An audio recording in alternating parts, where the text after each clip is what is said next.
काढण्याचा आम्ही प्रयत्न करू. छगन भुजबळांचे एक महत्त्वाचं स्टेटमेंट सध्या समोर येत आहे. रात्री त्यांच्या पक्षाची बैठक झाली आहे, त्याच्यामध्ये ते म्हणले की भाजप कुठेतरी आपल्याला संपवायचीच चिन्ह आता दिसायला लागलेली आहेत. एसआयआरच्या निमित्तानं आपल्या विचारधाराशी संबंधित मतदार कमी केले जात आहेत आणि त्यामुळं राष्ट्रवादी काँग्रेस पक्षाला सर्व जागांवर उमेदवार उभे करायला हवेत, त्याची तयारी करायला हवी. एकंदरीतच मोठ्या पक्षांची भीती छोट्या पक्षांना दिसते. जे स्वर्गवासी अजितदादांनी धोका ओळखला होता तो आता भुजबळ साहेबांनी ओळखला असेल. मला वाटतं त्यांना राजकीय अनुभव अजितदादांना त्यांना फार आहे. त्यामुळे त्यांनी जे धोके ओळखलेले आहेत त्याचा संदर्भ घेऊनच मी आज परत सांगतो की भाजप ज्या पद्धतीने रणनीती करत आहे त्यालाच पर्याय म्हणून एकनाथ शिंदे स्वतःची ताकद वाढवण्याचा प्रयत्न करत आहे. त्याचाच पर्याय म्हणून आज राष्ट्रवादीच्या काँग्रेस पक्षाच्या त्यांच्या पार्टीमध्ये अजितदादा गटामध्ये एक अस्वस्थता आहे की तिथे भाजप दुसरे ताकदीचे उमेदवार आणि ताकदीचे नेत्यांना बळ देण्याचा प्रयत्न करत आहे.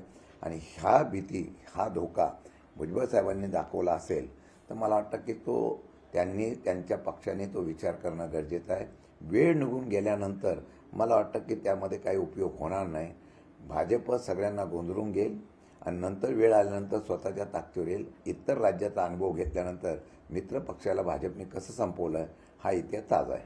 मित्र पक्षांवर कुठेतरी भाजपची वरचढ असं म्हणायचं का? कारण सुनेत्रा पवारांना आश्वासन दिलं होतं 7 दिवसात अर्थ खातं तुम्हाला परत देतो. आज 2 महिने झाले, अजूनही त्यांना अर्थ खातं दिलेलं नाही. त्यांचा पक्ष पहिला अडचणीत आणण्याचा ते प्रयत्न करतायत आणि तो अडचणीत आणण्याचा प्रयत्न करत असताना मग खाती का द्यावी याच्या संदर्भातला सुद्धा विचार होत असेल.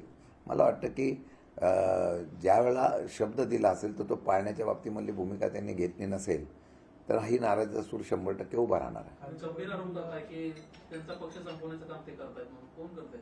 भाजप त्यांचा पक्ष संपवायचा प्रयत्न करताय? 100%. कशाच्या आधारावर तुम्ही? असं आहे की भाजपने त्यांच्या प्रत्येक उमेदवारांच्या इथं त्यांच्या असलेल्या संभाव्य उमेदवारांना ताकद देण्याचा प्रयत्न केलेला आहे. हे त्यांच्या असलेल्या लोकांना सुद्धा माहिती आहे. आणि मला वाटतं की येणाऱ्या काळामध्ये जर आपण बघितलं की आता विधान परिषदेच्या निवडणुकीमध्ये सुद्धा तुम्ही पाहिलं असेल की विधान परिषद निवडणुकीला सुद्धा ज्या मित्र पक्षाला किती जागा देत आहेत यावरूनच त्यांना त्या पद्धतीने माहिती निश्चितपणाने मिळाली असेल. कालच्या बैठकीमध्ये पुन्हा एकदा प्रफुल्ल पटेलांची अनुपस्थिती जाणवते. नाराज आहेत प्रफुल्ल पटेल? नाही, याची मला काही कल्पना नाही आहे. त्यांच्या पक्षाच्या नाराजगीचा त्यांच्या पक्षातल्या बैठकीमध्ये काय घडलं काय नाही घडलं याची मला पूर्ण कल्पना नाही. परंतु मला वाटतं जर अशा प्रकारची अस्वस्थता असेल तर मला वाटतं की त्याचा निश्चितपणाने भाजप फायदा घेईल. आणि तसं जर का असेल तर आम्ही त्या ठिकाणी निश्चितपणाने मागे सुद्धा त्या असलेल्या संदर्भामध्ये या असलेल्या घडामोडीवर बारकाईने लक्ष ठेवून असू. पुढे काय करायचं ते आम्ही आमच्या पद्धतीने आमची भूमिका करू. पक्ष वाढवण्याच्या बाबतीमधला आमचा प्रयत्न सुरू आहे.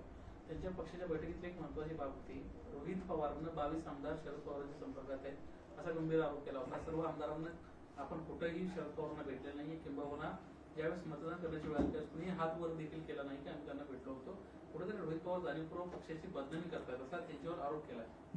मला याबद्दलची काही कल्पना नाही. अशा प्रकारची चर्चा झालेली नाही माझ्याकडून. आणि मला वाटतं की या संदर्भात जी काही चर्चा असेल रोहित पवारने केली असेल पण पक्षाच्या माध्यमातून मला याची कुठली कल्पना नाही. नागपूरमध्ये घटना घडली आहे.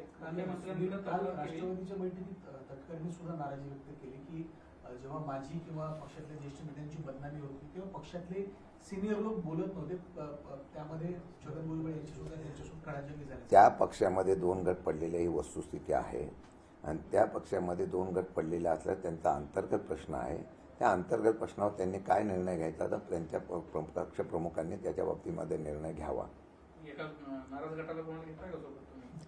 मी त्या दिवशी सांगितलेलं आहे पक्ष वाढवण्याच्या दृष्टिकोनातून अजून कुठल्याही प्रकारची तशी चर्चा नाही.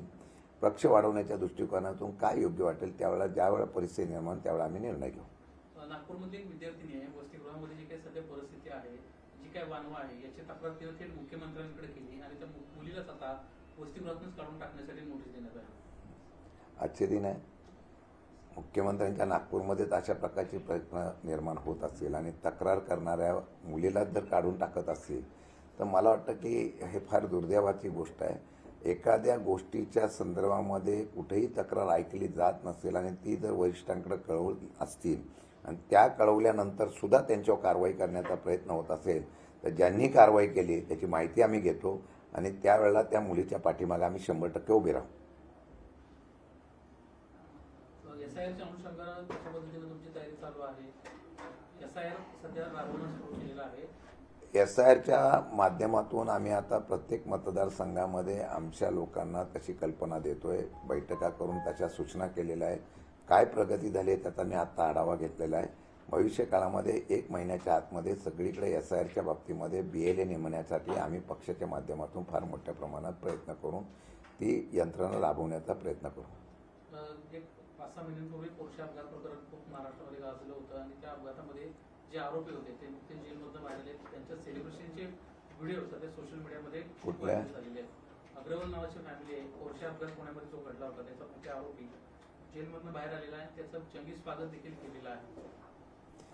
असं आहे की एखाद्याच्या मृत्यूला कारणीभूत ठरल्यानंतर ते बाहेर आल्यानंतर त्याचं सेलिब्रेशन होत असेल तर मला वाटतं हे दुर्दैवाचं आहे. आणि त्या असलेल्या सेलिब्रेशनमध्ये जर काही नामांकित व्यक्ती त्या ठिकाणी हजर राहत असतील तर त्याहीपेक्षा मोठं दुर्दैवाचं आहे. मला वाटतं की आता या ठिकाणी माणुसकी, त्या मानसिकता माणुसकीची संपलेली आहे अशा प्रकारची प्रत्यंत त्या ठिकाणी हे दिसतंय.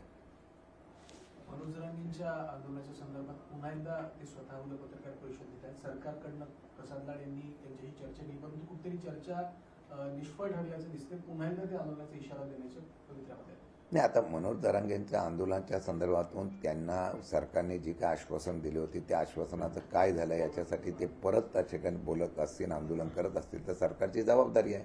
सरकारने त्याच्या संदर्भामध्ये परत आंदोलन होऊ नये यासाठी निर्णय घ्यावा आणि मार्ग काढण्याचा प्रयत्न करावा.